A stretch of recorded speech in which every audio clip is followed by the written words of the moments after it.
But there's a lot of iconography that I want the three of us to sort of chat about.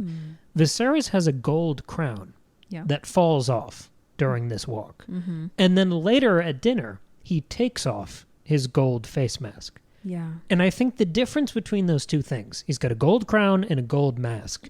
One of them falls off, one of them he takes off. Yeah. I thought that was sort of the whole point of this episode, that he doesn't care about himself anymore. He just cares about his family.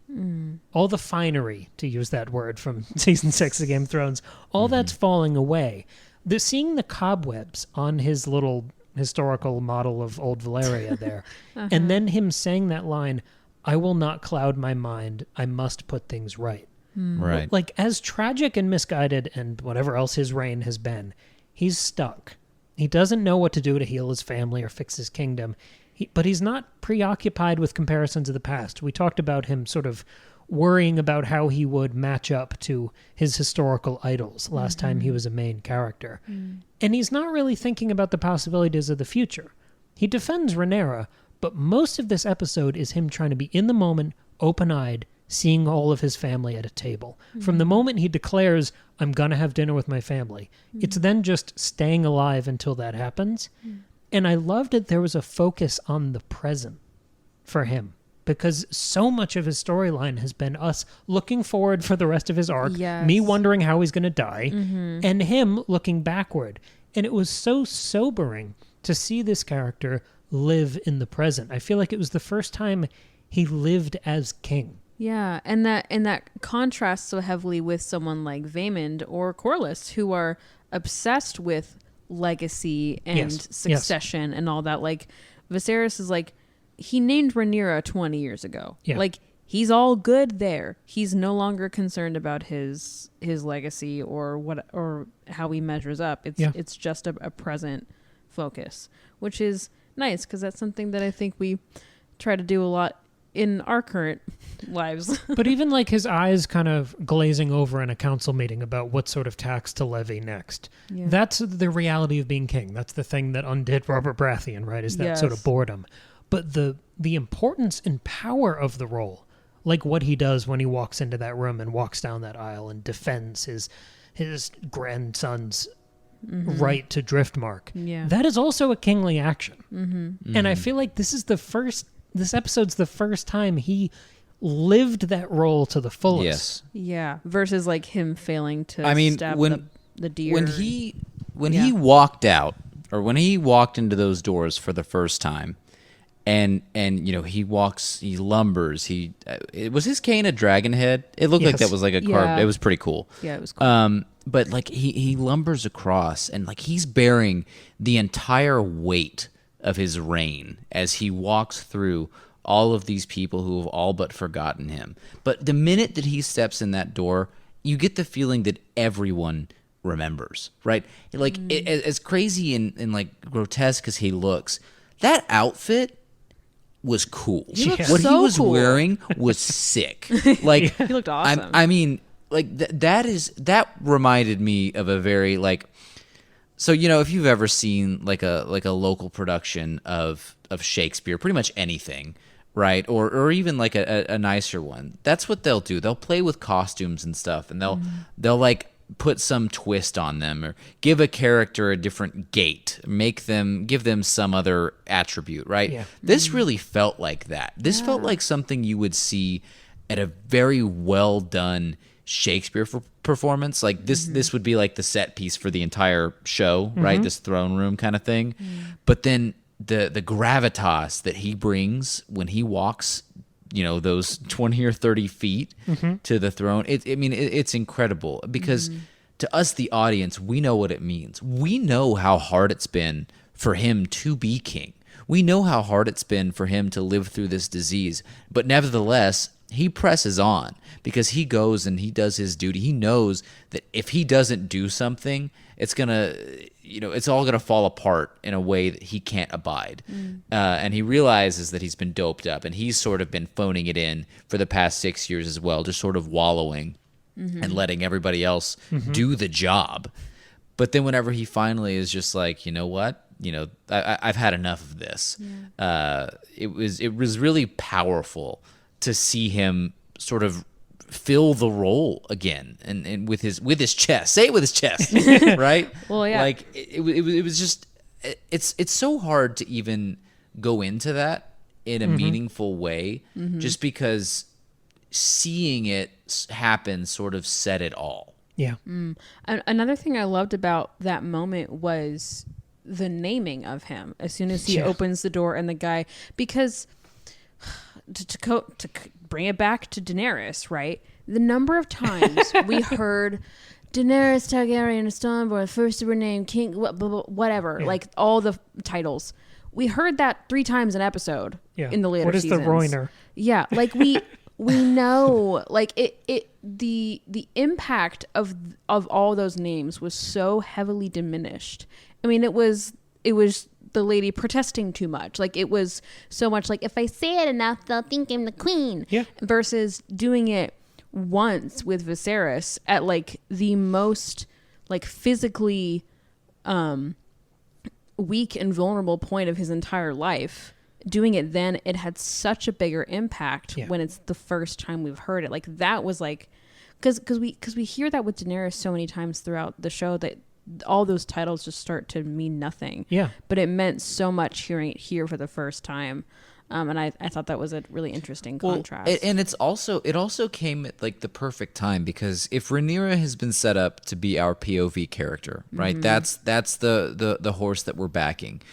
At that moment, at that exact moment, she realizes that she's running out of allies. She just met with her dad. She knows that he is, a shell of his former self. He's not going to be able to help her in this, this farce, which basically is going to take her son's inheritance away and further question the legitimacy of her heirs, and ultimately jeopardize her and her standing as heir to the throne. So she's about to just, go through the motions of trying to fight this, knowing that she loses. It's the battle is lost for her. And then all of a sudden, like Helm's Deep, the cavalry comes in out of nowhere to the to be introduced with all of these names. It's like him riding in on a big white steed, and it's like, oh my God, things might actually, the tides might turn here. And they did, because and if I'm Rhaenyra, I'm terrified once Viserys dies, because that's been the one defending you and your claim the entire time, literally up till his dying breath. Yeah.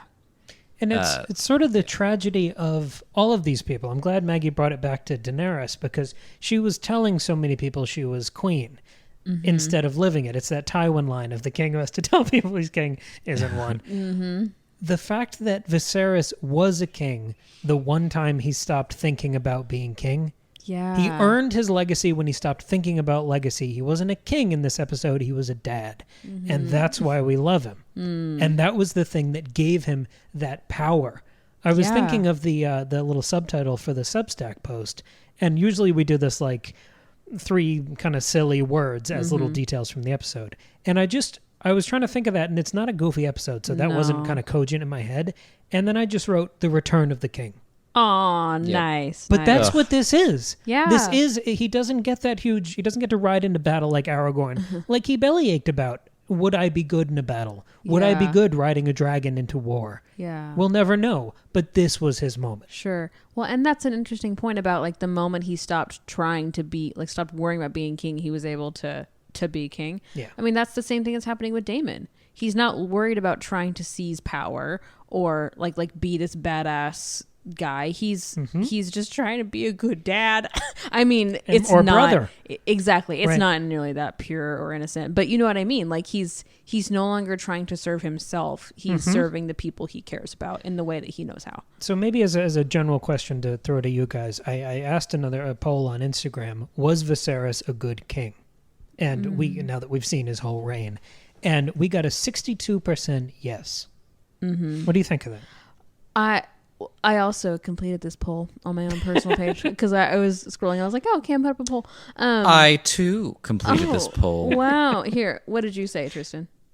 No, you go first. Okay. Well, my instinct was to say no, because no, he's just been kind of doing nothing for 60 well, years. then it's a good thing the poll wasn't about your instinct. But I thought about Do you not it. love your father? Then I was like, you know what? No, he was a good king because he tried to be a good king. Whether or not that was like how successful that was Right. is a different story. But he was actually trying to do a good job, not trying to get his name written down. He was concerned about legacy, but he wasn't just like trying to be cool like Robert Baratheon, the usurper. Like he wasn't trying to be notable or to seize other lands or kill people. Right. Like he was just wasn't competing. He wanted to do a good job. I don't think he was doing a very good job, but he wanted to, and I think that makes him a good king. Yeah, that's a good answer. Thank you. That's pretty much how I feel. I think he was a good king. Thank you. I will respond with, name me one single better example of a king in this entire universe. That's true. Jon Snow. Name even one. Even one. Of like an actual person who was a king. Yeah. We only had a couple. Spoiler alert, you cannot. No. I don't Well, it's just because mean it in was this show. all- I mean in the entirety of Game of Thrones, in the entirety of Westeros. Oh, well, yeah, no. I mean, that's the problem is that monarchy is bad. That's the lesson we learned. But I mean that's the thing. I mean, he made bad decisions occasionally, and we saw him live with and try to navigate them. Mm-hmm. Should he have ever named Rhaenyra heir? No. I mean, Right? But at the time, he thought that was the right call. Yeah. Because he didn't think he was going to have another a son. He thought he was dying too. Because Yeah. this is, he's losing fingers. yeah. Right? else So he so gonna he do? didn't expect to live an extra 20 years. But he could have named Daemon. Well, so those interviews that I was reading, I read one with the director and I think one with the writer and one with Paddy Considine. So now, of course, the answers are all getting confused in my head. Great. But one of those three people said that they thought that Viserys pledging the realm to Rhaenyra was somewhat of an apology or an expression of the guilt he felt to Aemma after she died. Oh. Because could be that too. him pushing for her to have a son, which Well, is she was ultimately- pushing. but that's ultimately the thing that killed her. That was some of that sort of him trying to repay that by Sure. giving more to Rhaenyra. A little too late, honey. Yeah, but also it really wasn't he was never going to pick Daemon. Daemon was still being a head ass at that point in time. Yeah. And I still don't think Daemon would be a good king. No. Daemon Well, no. Daemon is absolutely wonderful in the background Yeah. as the doer, right? But he doesn't need to have that kind of power. We saw what he did No. with when he was in control of the City Watch. Yeah, it was bad. And even whenever he was sort of commanding the army, he wasn't good until he went off on his own.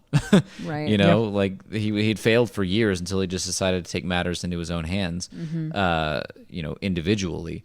And that's where he shines when he's motivated for something.